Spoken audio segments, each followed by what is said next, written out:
Hola, bellas personas del mundo, ¿cómo están? Bueno, les recuerdo que para este punto ustedes ya deben de tener visto el video que les mandé acerca del viaje del héroe.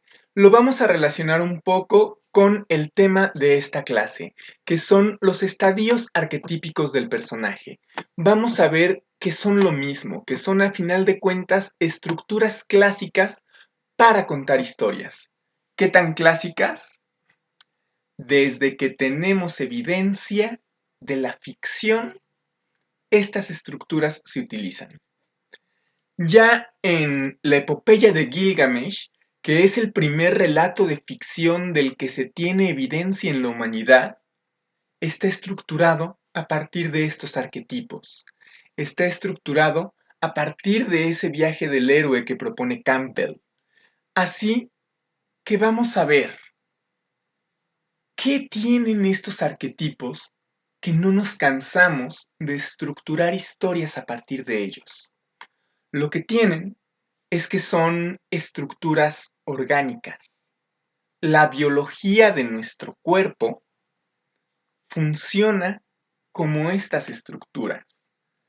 El ciclo de aprendizaje de los seres humanos funciona a partir de estas estructuras.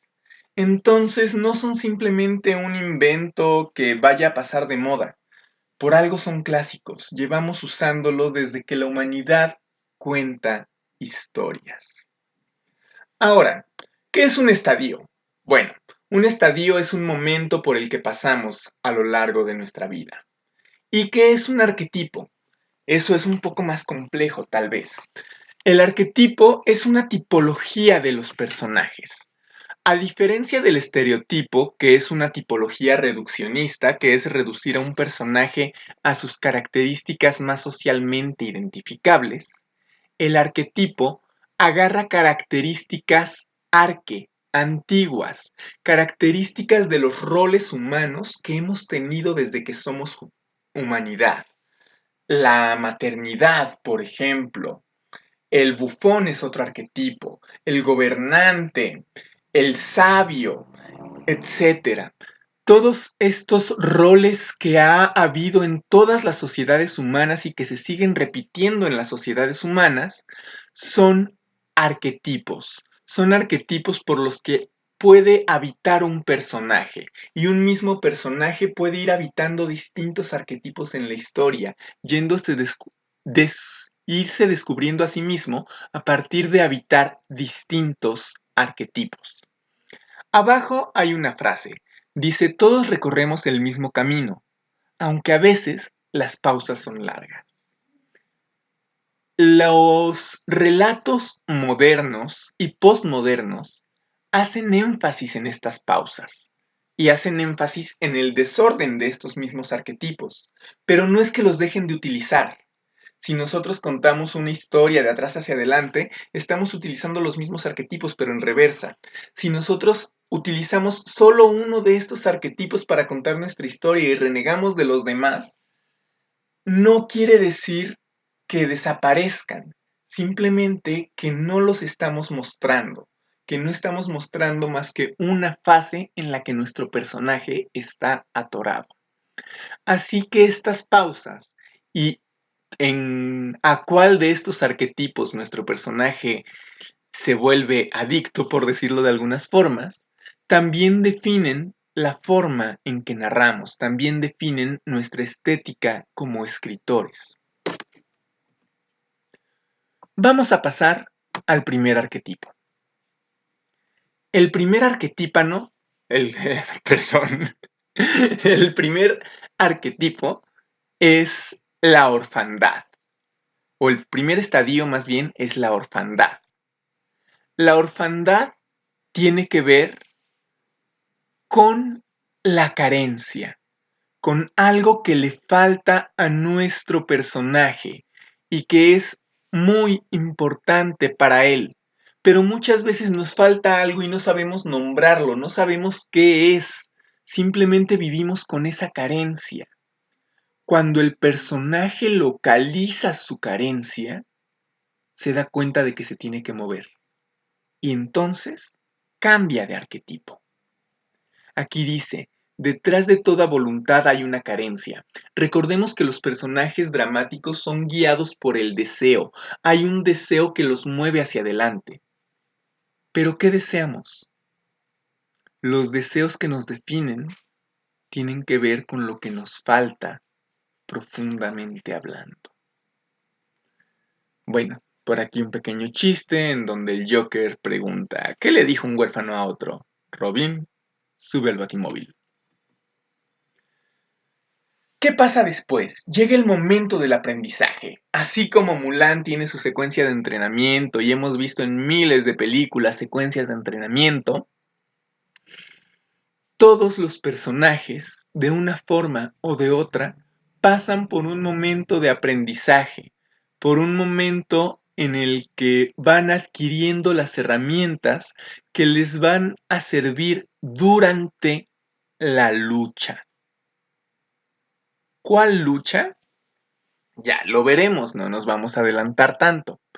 Pero esta lucha tiene que ver, bueno, perdón, este aprendizaje tiene que ver no solo con una secuencia de entrenamiento, no solo con un momento en el que el personaje va a la escuela o que habla con un sabio, no.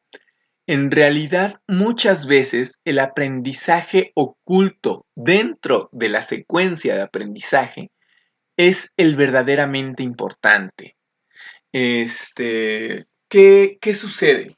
El aprendizaje más necesario es el que menos esperamos. Pasa como cuando vas a la universidad, que los maestros se desviven tratando de formar un programa que te sea útil en la vida y resulta que al final lo que te es más útil en la vida fueron aquellas experiencias que sucedieron mientras se daba clase que no tenían que ver exactamente con la clase. Esas te nutren como persona, te vuelven un individuo más fuerte en otro sentido que no tiene que ver con el académico. Puede pasar así. Puede ser que el aprendizaje que estamos esperando no es por el que estamos luchando por obtener. Luego está ahora sí la etapa de la guerra. ¿Guerra contra quién? ¿Contra uno mismo o contra el entorno? La verdad es una pregunta que tiene trampa, porque toda lucha contra tu entorno es a la vez una lucha contra ti mismo.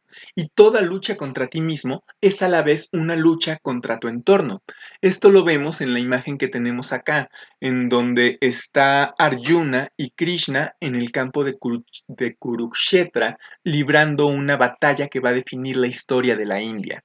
Esto se cuenta en un relato que se llama el Bhagavad Gita, que es un libro sagrado del hinduismo.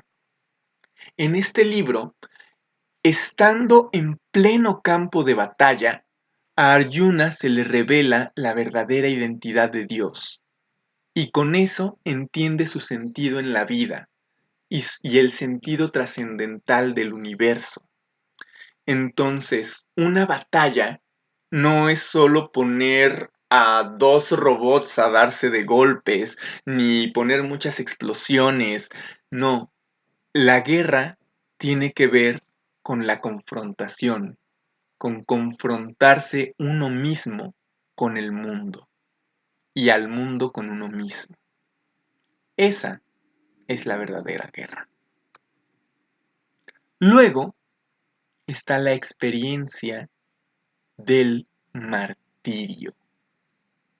Y esto tiene que ver con el ámbito más religioso, y religioso universal. No me refiero a una religión, me refiero a prácticamente todas. Todas las religiones se basan en un pacto con Dios, en donde el ser humano sacrifica algo para que el Dios le dé. Nosotros seguimos creyendo en eso, así no creamos en Dios. Y es que para obtener algo, hay que dar algo a cambio. ¿Qué da tu personaje a cambio?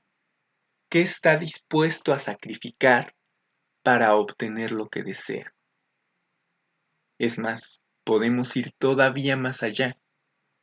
¿Está dispuesto tu personaje a hacer ese sacrificio? ¿O se va a quedar atorado en una guerra? También puede sucederle. Bueno, entonces, ¿para qué es este martirio? Para lo mismo que es todo, para superar esa orfandad, para superar ese dolor, esa carencia que tiene nuestro personaje. ¿Y qué pasa cuando llega el martirio? Se libra de esa orfandad, pero con un precio. Y ese precio es una nueva carencia, que lo va a llevar otra vez a la orfandad, que lo va a llevar otra vez al aprendizaje, que lo va a llevar otra vez a la guerra, que lo va a llevar otra vez al martirio. Entonces, es un ciclo circular. Como les decía, hay personajes que se quedan atorados en esto, personajes que son eternos mártires, personajes que son eternos guerreros, personajes que son eternos aprendices, personajes que son eternos huérfanos. Los hay.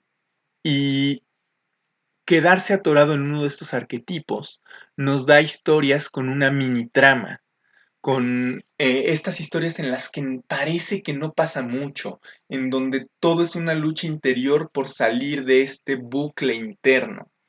También podemos contar esto al derecho o lo podemos contar al revés. Podemos hacer cachitos nuestra historia y acomodarla en distintas formas. Hay muchas formas de contar las historias, pero estos arquetipos van a estar presentes siempre que lo que estemos narrando sea una fábula.